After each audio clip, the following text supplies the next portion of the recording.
Growing up in our house, it was clear who held the spotlight: Nathan, my older brother by 5 years. He was the golden boy, literally and figuratively. He had the best of everything, the latest clothes, the newest gadgets, while I made do with hand-me-downs and second-hand toys. Nathan was undeniably handsome, a trait that had our parents, especially Mom, beaming with pride. I swear, Nathan could be a model if he didn't have his heart set on business.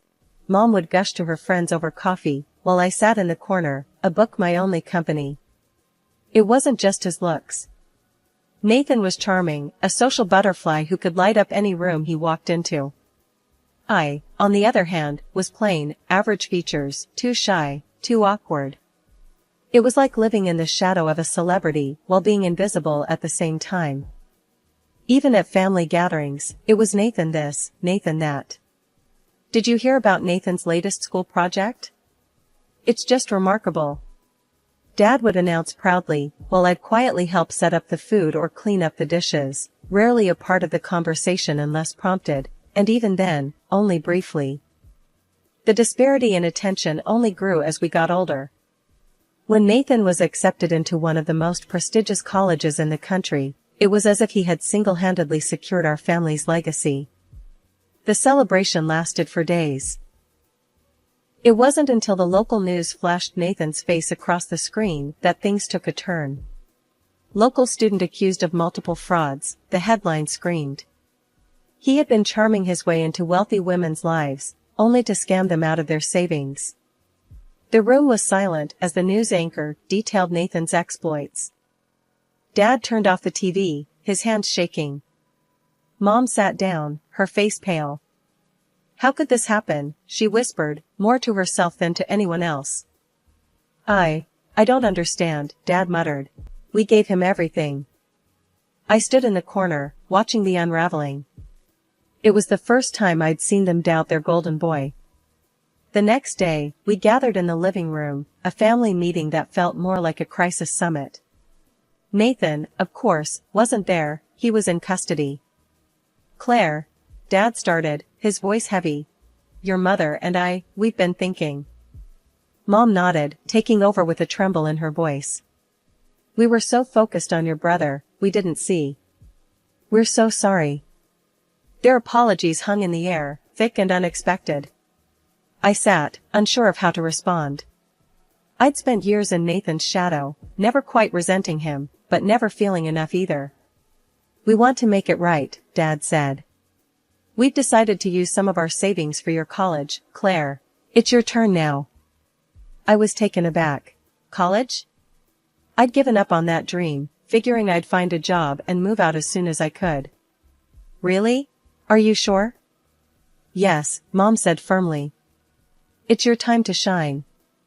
The weeks that followed were a blur.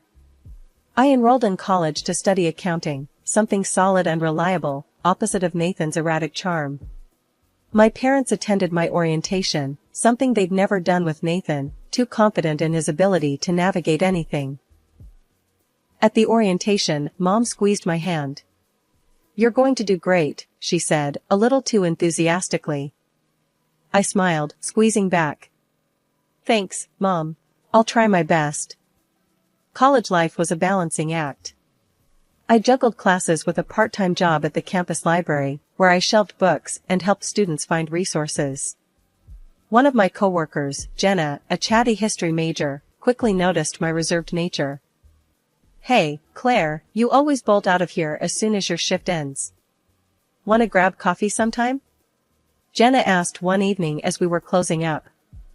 "I'd like that," I said, surprised by my own willingness to connect. Maybe it was the normalcy of her invitation, or maybe I was just tired of being alone all the time. During coffee, Jenna talked about her thesis, and I shared a bit about my family, careful to leave Nathan out of it. It was nice, talking to someone who saw me just as me. "You're pretty cool, Claire. Don't let the quiet thing fool anyone," Jenna said with a grin as we left the cafe. Balancing school and work was tough, but fulfilling. I'd study late into the night, sometimes struggling to keep up, especially when group projects came up. I found that I could lead a team well, something I'd never have discovered if not for my new environment. Alright, team, let's divide up the work based on what parts of the project we're strongest at, I suggested during one group meeting, feeling a bit like a conductor trying to lead an orchestra. You seem to know what you're doing, Claire. I'm glad you're our group leader, one of my classmates, Mark, commented. His words boosted my confidence more than he could know. Each day was a learning curve, filled with small victories and setbacks. I learned not just about accounting, but about who I was beyond my family's expectations, or lack thereof. I learned that I was competent, that I could make friends and influence people, and that I was more than just the quiet girl from a troubled family. As the semesters passed, I continued to excel academically, and eventually, graduation day arrived. Walking across that stage to receive my diploma, I felt a surge of pride. I had done it, on my own terms, without the overshadowing success of my brother. After graduation, I landed a job at a private accounting firm. It was everything I had hoped for, challenging, engaging, and it offered me a sense of independence I had craved for so long. I moved into a small rented apartment, not far from work, and began the adult part of my life with enthusiasm. Every paycheck was a step toward my goal, saving enough for a down payment on my own place. The evening had settled into a quiet routine when my phone rang, slicing through the silence of my small apartment. I glanced at the screen, Mom's name lit up. My heart sank a little, calls this late were unusual. Mom? What's up? It's late, I said, trying to keep my voice light, but the tremor in hers cut straight through me. Claire, it's your dad, he had a heart attack. He's gone, Claire. He's gone. She stuttered out between sobs, each word heavy and suffocating. I felt the phone slip slightly as my grip loosened in shock. What? How, Mom, are you okay? Where are you? My questions tumbled out, frantic and overlapping. I'm at home. The paramedics, they just left. They couldn't do anything, she cried. I could hear the shattering pain in her voice, the kind that echoes and reverberates through your own soul. When I arrived, the house was eerily silent, the kind of silence that screams in your ears. Mom was sitting in the living room, a crumpled tissue in hand, her eyes lost and red. I rushed to her, kneeling in front of her, taking her hands in mine. Mom, I'm so sorry, I whispered, my own voice breaking as the reality set in. She just nodded, pulling me into a tight hug. He was fine this morning, Claire. We were planning to visit the market this weekend, she murmured into my shoulder, her voice muffled by grief. The days that followed were a whirlwind of funeral arrangements and relatives pouring in to offer their condolences. Did you get a hold of Nathan? I asked one afternoon as we sifted through old photographs of Dad to display at the service. Yes, I did, Mom replied, her voice flat, her hands pausing over a picture of Dad holding a much younger Nathan on his shoulders. He said he was too busy to deal with nonsense. He asked about the inheritance first thing. When I told him everything was in my name, he just hung up. The funeral was a quiet affair. Dad's old friends, our extended family, and neighbors came to pay their respects. The absence of my brother was noted, his empty chair a stark reminder of his chosen detachment. After everyone had left and we were alone again, Mom took to sitting by the window, staring out with a vacant gaze. I tried to engage her, to bring her back from the edge of her grief, but the light in her had dimmed. Mom, you're not alone. I'm here, I reassured her one evening, my hand squeezing hers. She turned to me, her eyes wet with unshed tears. I know, honey. And I'm so grateful for you. I wish things were different. After the funeral, life settled into a new kind of normal. Mom was quieter these days, her smiles fewer and more strained. I tried to fill our home with light, cooking her favorite meals, talking about my day at work, anything to lift her spirits. But often, I caught her staring out the window, lost in her thoughts, the joy that once lit up her eyes, dimmed by sorrow. One evening, as I was clearing up after dinner, I noticed Mom was on the phone in the other room, her voice barely above a whisper. Curiosity piqued, I paused, the clatter of dishes ceasing. No, Nathan, I can't keep doing this. Yes, I know, but... Her voice trailed off into the quiet hum of the living room. She never mentioned she was in touch with Nathan, and alarm bells rang in my head. When she came back into the kitchen, her face was pale, her hands trembling slightly as she sat down at the table. "Mom, what's going on? Who was that on the phone?" I asked, sitting across from her, my tone more stern than I intended. She sighed, a deep, weary sigh that seemed to carry the weight of the world. "It was Nathan," she admitted, avoiding my gaze. "He's been calling more often, asking for money." "Money?" I repeated, anger starting to bubble inside me. "Why are you giving him money? Especially after he didn't even bother to come to Dad's funeral." Mom wrung her hands, her eyes moist as she looked up at me. I know it's wrong, but he's still my son, Claire. He says he's in trouble, that he needs it to get back on his feet." I stood up, pacing back and forth as I tried to process her words. "Mom, he's using you. You can't let him do this, especially not now. He didn't even care enough to show up when Dad died." She nodded, tears spilling over her cheeks. "I just thought, maybe if I helped him, he'd come around. See what he's missing, see that we still love him." I stopped pacing, kneeling beside her chair, taking her hands in mine. "Mom, I love you, and I know you love Nathan. But you can't set yourself on fire to keep him warm. He's an adult. He made his choices. You need to think about your future now, about what's left for you." The next day, when Nathan called again, I was with Mom, standing by her side for moral support. She put him on speaker, and her voice was firmer this time, more resolute. "Nathan, I can't send you money anymore. You need to find another way to sort out whatever mess you're in," she declared, a slight tremor in her voice but her resolve clear. There was a pause, and he scoffed, and I could almost see his sneer, through the phone. "Fine. Don't come crawling back to me when you need something." The line went dead, and the silence that followed was heavy, filled with the weight of severed ties. Mom sighed, a mix of relief and sorrow in her exhale. "Did I do the right thing, Claire?" I squeezed her hand, reassuring her with a nod. "You did, Mom. It's time we both started healing." From that day on, Mom stopped sending money. It was a tough decision, one that left its own scars, but it was necessary. Nathan had made his choice, and we had made ours, to move forward, no longer at the mercy of his demands. It was early morning when I got the call that changed everything again. The sharp ringtone pierced through the silence of my apartment, a harsh reminder that life was still full of unexpected turns.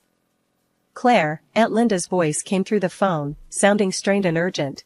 "You need to come to the hospital right away. It's your mom." Dropping everything, I rushed to the hospital, my heart pounding with fear and my mind racing with worst-case scenarios. The corridors seemed longer than usual, echoing with the sounds of my hurried steps. When I finally reached her room, Aunt Linda was waiting outside, her eyes red-rimmed. "What happened? Is she okay?" I asked, barely able to keep my voice steady.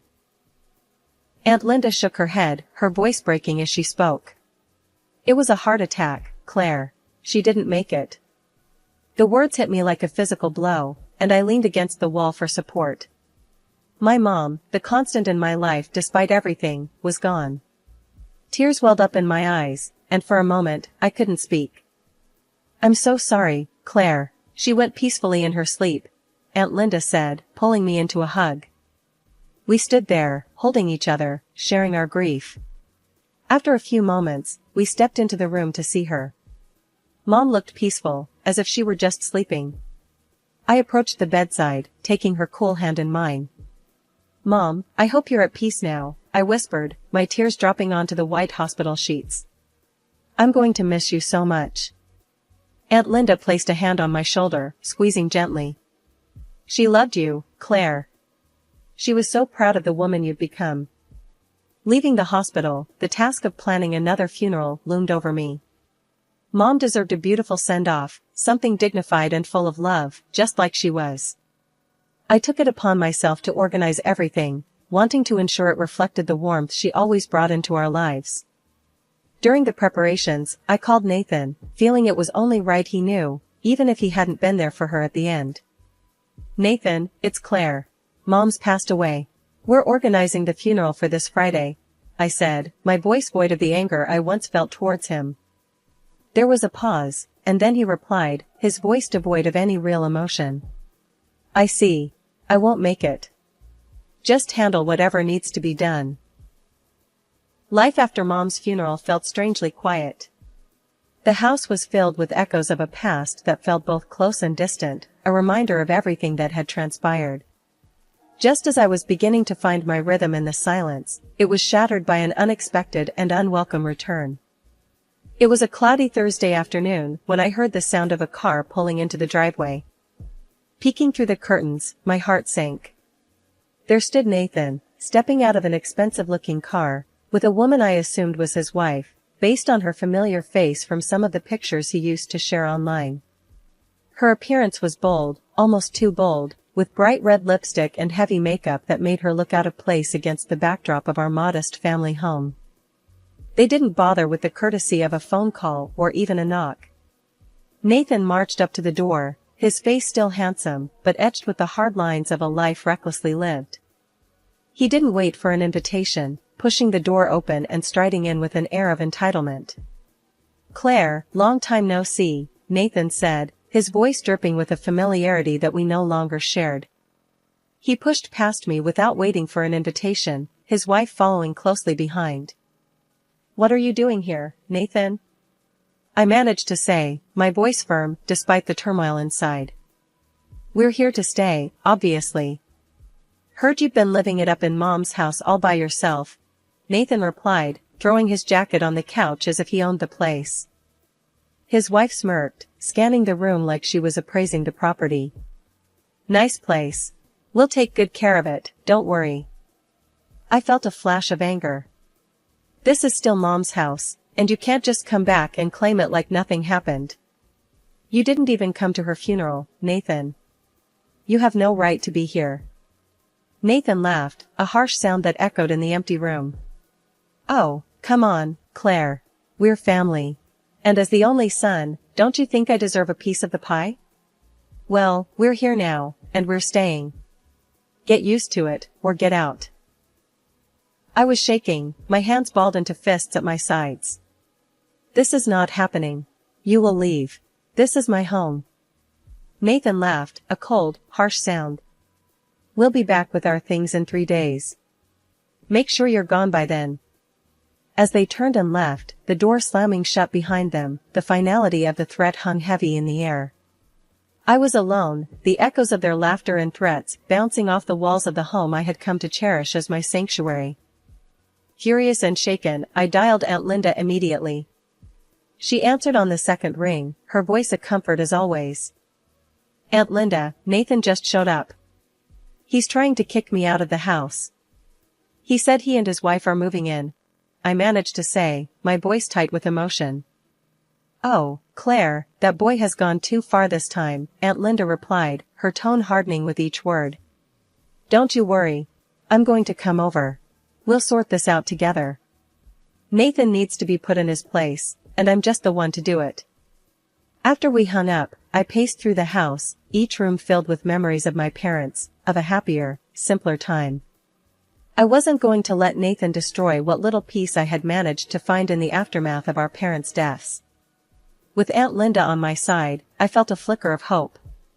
Together, we would face whatever came next. 3 days had never passed so slowly. As the sun rose on the third day, the tension in the air was palpable. Aunt Linda arrived early, carrying not only her purse, but also an air of resolve that was both comforting and intimidating. Morning, Claire, she greeted me as she stepped into the kitchen, where I was nervously sipping my coffee. Ready for this? I nodded, setting my mug down with a clatter. As ready as I'll ever be, I guess. Thanks for being here, Aunt Linda. Wouldn't be anywhere else, she assured me, her voice firm. Now, let's go over what we'll say when they get here. We didn't have long to wait. Before long, the sound of a car engine broke the quiet morning. Through the window, I saw Nathan and his wife pull into the driveway. My heart started pounding, but Aunt Linda's calm demeanor helped steady me. They didn't bother knocking. Nathan opened the door and strode in as if he owned the place, his wife trailing behind him, her smirk more pronounced than ever. "Claire, get out. We're here to take what's rightfully ours," he barked, his wife nodding in agreement behind him. Aunt Linda stepped forward from where she had been standing just out of sight. "Nathan, you should be ashamed. After all your sister and your late mother have been through, you show up now, making demands?" Nathan sneered. "Save it, Aunt Linda. We know there's no will. Claire, move out. This place is ours now." That's when Aunt Linda, with a calmness that belied the tension in the air, waved an envelope in front of Nathan. "Actually, your mother did leave a will. And I, as her appointed executor, have it right here." Nathan's eyes widened as Aunt Linda held out the envelope. In a swift move, he grabbed it, tearing it to pieces. His wife laughed, a sound that echoed off the walls mockingly. "There, no will, no proof. This house is ours now," Nathan declared triumphantly. Aunt Linda just chuckled, the sound making Nathan's smile falter. "You think that was the original?" "Oh, Nathan, that was just a copy. The real will is safe with the notary." She reached into her bag and pulled out another document, unfolding it with deliberate slowness. "Here's what your mother really wanted," Aunt Linda said, her voice steady and clear. She began to read aloud. "To my daughter, Claire, I leave the family home and a sum of $150,000, for she has shown the strength and compassion of character that represents our family's legacy. To my son, Nathan, I leave our family Bible, in the hopes that he will find guidance to overcome his vices and find a path to redemption." The words hung heavy in the air. Nathan's face went from red to pale, his earlier confidence deflating like a punctured balloon. "This isn't fair. You can't do this to me. I deserve half of that money, Claire," Nathan shouted, his voice echoing with desperation. "You deserve what Mom decided to give you," I replied, my voice firm despite the shaking of my hands. "And if you don't leave now, I will call the police." Nathan looked at his wife, then back at Aunt Linda and me. His wife pulled at his arm, muttering something under her breath. After a moment that stretched out painfully, they turned and stalked back to their car. The morning after Nathan left for good, I stood in the quiet of the house, the early light casting gentle patterns across the floor. The house felt different today, like a weight had been lifted, a place just for me now, full of potential and promise for the future. I made my way to the kitchen, where Aunt Linda was already making coffee. The aroma filled the space, comforting and familiar. "Morning, Claire. How'd you sleep?" Aunt Linda asked, handing me a mug. "Better than I have in weeks," I admitted, taking a cautious sip. "It feels like I can finally breathe again." She smiled, pulling out a chair at the table. "It's your fresh start, right here. What are you planning to do first?" I joined her at the table, my mind buzzing with ideas. "I think I'm going to start by redecorating a bit. Make this place more me. And then, I might even start looking into what it takes to start my own accounting firm. It's been a dream for a while." "That sounds wonderful, Claire," Aunt Linda said, her eyes twinkling with pride. "You've got such a good head on your shoulders. I've no doubt you'll make it happen." Later that day, I walked through each room, imagining the changes I'd make. In the midst of my planning, the doorbell rang. At the door stood my neighbor, Mrs. Thompson. "Claire, dear, I heard about your mother. I'm so sorry for your loss. And I heard your brother was trying to cause some trouble," she added, a hint of concern in her tone. I nodded, not wanting to spread the family drama too far. "Yes, but it's settled now. I'm just looking forward to some peace. Well, if you need help with anything, my son is always around. He's good with repairs, and he's cheap too," she offered with a chuckle. "Thanks, I might take you up on that. I'm planning some changes around here," I said, grateful for her support. The next few weeks were a flurry of activity. Painting, moving furniture, and even a few repairs courtesy of Mrs. Thompson's son, who turned out to be as handy as promised. Each brushstroke and each new piece of decor transformed the house into a reflection of my personality, something I had longed for without even realizing. One evening, sitting in my newly arranged living room, the changes weren't just physical. I felt changed too, more confident, more grounded. The house no longer felt like a battleground of family conflicts, but a sanctuary of my aspirations.